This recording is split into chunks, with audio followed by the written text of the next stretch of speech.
pengalamannya bisa bantu masalah kita. Tapi kan dokter sama montir masih nanya, Pak, sakit giginya sebelah mana? Udah berapa lama? Yang dirasain apaan aja? Ya nggak? Kenapa? Karena gigi yang punya kita, yang ngerasain kita, yang lebih tahu. Montir gak begitu, bapak bawa ke bengkel mogok, Pak kenapa motornya? Ya nggak? Sebabnya apa? Udah berapa lama? Yang mana yang gak enak? Cicilan udah lunas sama belum? Nah, kalian nanya sama montir mah, sombong banget. Tapi artinya kenapa? Montir lebih tahu bahwa ini motor punya bapak yang tahu kronologisnya. Tapi kalau kita punya masalah, bapak punya hajat, pengen pergi haji, pengen gak pergi haji? Pengen gak? Gak usah pesimis Pak, biar kata naik juga sekarang ibadah haji. Berapa sekarang reguler? 49,8 ya? Apa 48,9? Pokoknya sekitar itu dah. Pokoknya naik. Gak usah khawatir, saya punya jamaah ya, orang Pulau Mas. Tahu Pulau Mas? Daerah Romangun Sunan dikit. Pulau Mas, Pulau Asem. Dia tukang cilok Pak, sedikit cerita nih. Tukang cilok. Jamaah saya ini kebetulan selain punya keahlian tukang cilok, dia bisa ngurut. Ada satu orang kaya yang biasa ngurut sama jamaah saya yang tukang cilok ini Pak. Suatu ketika ini suami istri mau pergi haji. Kata bininya, Pak, ntar di sono saya nggak mau pijit-pijitin bapak ya. Ntar kalau gue pegel siapa yang pijitin? Bawa aja itu tukang langganan tukang cilok lu, kata dia gitu. Akhirnya dibawa Pak sama saya, pakai ONH plus. Nah, mimpi apa tuh Pak tukang cilok? Hotelnya yang di Zam-Zam Tower tuh, yang depan banget langsung Ka'bah. Ya Allah Akbar. Makanya kan orang Betawi kan ada haji kosasi. Iya nggak? Apa kosasi? Oh, saya predikasi. Haji Abidin atas biaya dinas, ya nggak? Jadi maksud saya nggak usah khawatir. Kalau Allah udah punya cara, Allah udah punya kehendak, caranya pasti ada aja. Nah maka hikmah dari cerita tadi, mulai besok kita jualan cilok. Bukan cilok, yang mijitnya itu. Nah artinya Pak, balik lagi ke sholat tadi. Kalau kita datang ke dokter gigi, ke montir aja kita percaya mereka bisa ngilangin sebagian masalah kita. Masa kita punya masalah, punya hajat, kita nggak mau datang ke Allah? Padahal kalau kita datang ke Allah, kita punya masalah, Allah masih perlu nanya nggak? Hambaku, masalah kamu apa? Perlu Allah nanya? Gak perlu. Yang Allah minta lu sujud. Hayya 'alas shalah. Habis hayya 'alas shalah apa? Hayya 'alal, apa artinya? Apa falah? Kemenangan, kejayaan, kesuksesan, keberhasilan. Ya, maka saya punya cerita dari jamaah saya di kampung, ada aki-aki muazin. Ya, jam 11 malam azan Pak. Jam 11 malam disatroni nama warga satu kampung datang ke musola, ngomelin tuh aki-aki, Ki yang bener aja lu Ki. Nggak ngeliat jam berapa sekarang? Jam 11 malam lu azan apaan ini? Akinya menyantai aja Pak. Yang gila bukan gua, lu pada. Loh kok kita yang gila? Lalu tadi gua azan jam 7 gak ada yang datang. Paham gak? Lu gua azan jam 7, udah beneran waktu isya gua azan, gak ada yang datang satupun. Yang azan gua, yang muhammad gua, yang imam gua, aku memang atu. Lagi giliran sekarang gua azan jam 11 malam lu pada datang semua, rame-rame lagi. Jadi siapa yang PA? Pak maksud saya? Lah ayo sholat Pak. Makanya kan dalam rukun Islam sholat nomor berapa? Dalam Islam rukun sholat nomor berapa sholat? Hah? Nomor 1 nomor 2?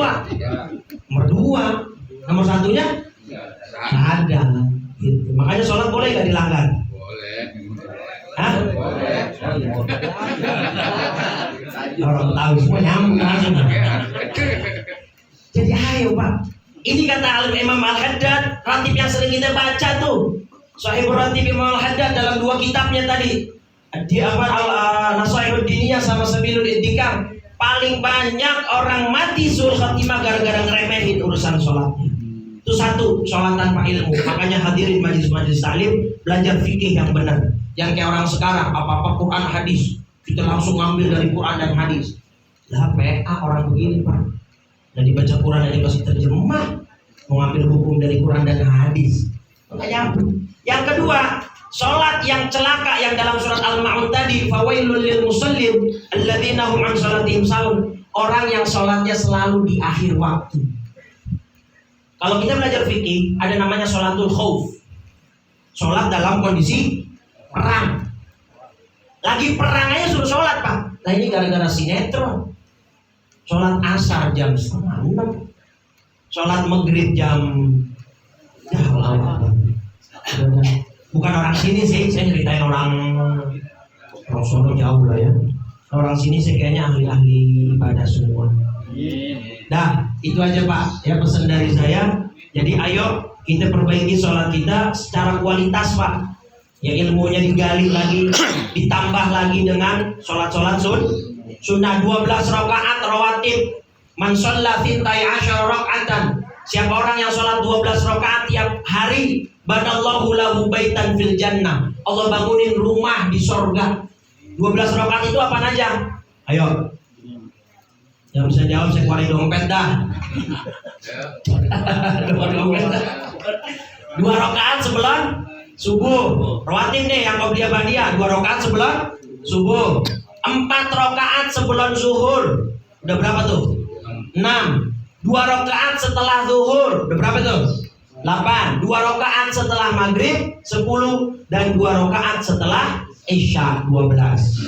Bapak-bapak lazimin itu udah ceritanya kita nyicil KPR di surga. Begitu masuk surga udah serah terima kunci. Karena udah kita KPR-in dari dunia, paham gak tuh? Nah, kan cakep tuh begitu urusannya. Kan masalah urusan mati kan gak ada yang tahu Pak. Boleh tua, boleh yang sakit, yang sehat. Biar kata saya lebih muda, bisa Bapak duluan atau saya belakangan. Dah, udah jam 11.06 Pak. Masya Allah gak terasa. Jadi itu tadi 3 nasihat dari Ibrahim bin Zayyad, bahwa orang yang mati udah selamat dari 3 hal. Udah ngelihat malaikat maut, udah ngerasain sakaratul maut, dan sudah selamat dari su'ul khotimah. Paling banyak orang su'ul khotimah gara-gara ngeremehin sholat. Terakhir sebagai penutup, karena ini udah bulan Sya'ban, saya cuma mau ngingetin lagi, mau nyemangatin lagi dalam kitab Madza fi Sya'ban karya Sayyid Alwi Al-Maliki, ya Buya Al-Maliki dari Makkahul Mukarramah.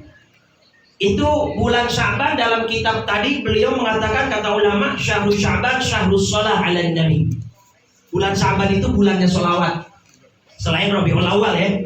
Kenapa? Karena surat perintah sholawat itu tuh surat apa itu Al-Ahzab ayat 56, innallaha wa malaikatahu yusalluna 'alan nabi ya ayyuhalladzina amanu shallu 'alaihi wa sallimu taslima. Itu turunnya di bulan Sya'ban.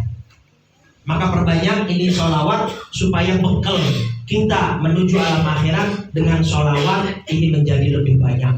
Karena dalam kitab Taqribul Usulnya Syekh Ahmad Zani Dahlan, kata Habib Mustafa bahwa sholawat ini ibadah yang gak mungkin ditolak oleh Allah Subhanahu wa ta'ala.